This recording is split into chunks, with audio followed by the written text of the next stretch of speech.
Hey guys, it's Paul Jang. One of the main costs if you want to get into the land business is going to be your mailers. This could be a huge upfront, if you're not really sure about the process and how it works. But if you send out 1,000 mailers, that's going to cost you around $500 to $700, depending on, if you do it yourself, how quickly you want it done. If you're going to use a mailing company, which I highly recommend, and whatever data that you use to figure out the mailing addresses and who owns what property. So mailing is going to be one of the best ways. I think most land investors, all they do is direct mail. I think other people have tried cold calling, but it seems like the response from direct mail has been pretty good. So that would be the way that I would recommend going about this. Just start sending stuff out and seeing what kind of response you'll get, and you'll be able to find pretty good deals pretty quickly. So I use Ad Money.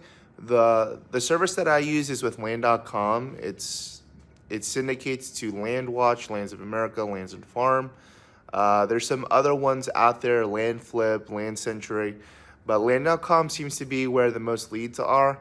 I've kind of taken a broader strategy to do the mid-tier package. So I spent about $500-600, but it's paid for itself. So in a year, it's about $6,000. But it's paid for itself because, from one deal, I'm able to pay for the ad costs, and then any other future deals is kind of, profit. Some of the other popular things that people do is to do the MLS.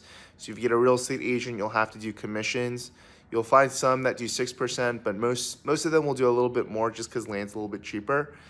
There's also brokerless, which is a type of service that will let you post on the MLS, and you basically have to handle the showings and commission rates directly with them with an upfront fee. It'll be cheaper if you do it that way, but you don't have a realtor just kind of at your beck and call.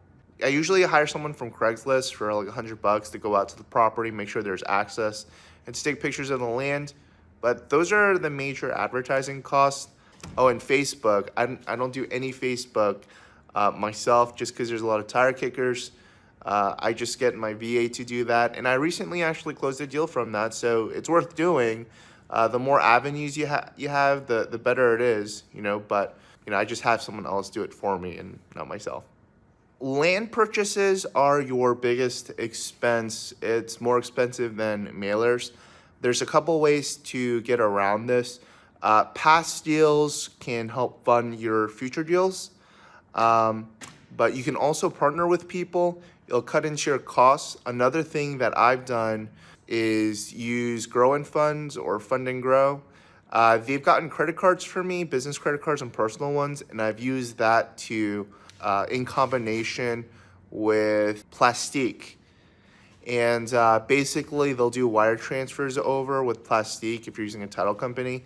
And that's given us a couple deals as well.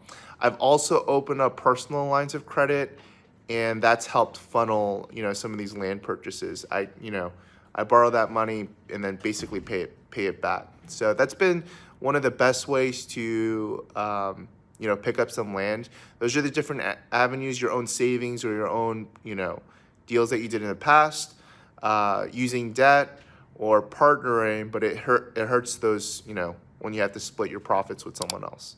So that's it for the major costs with land investing.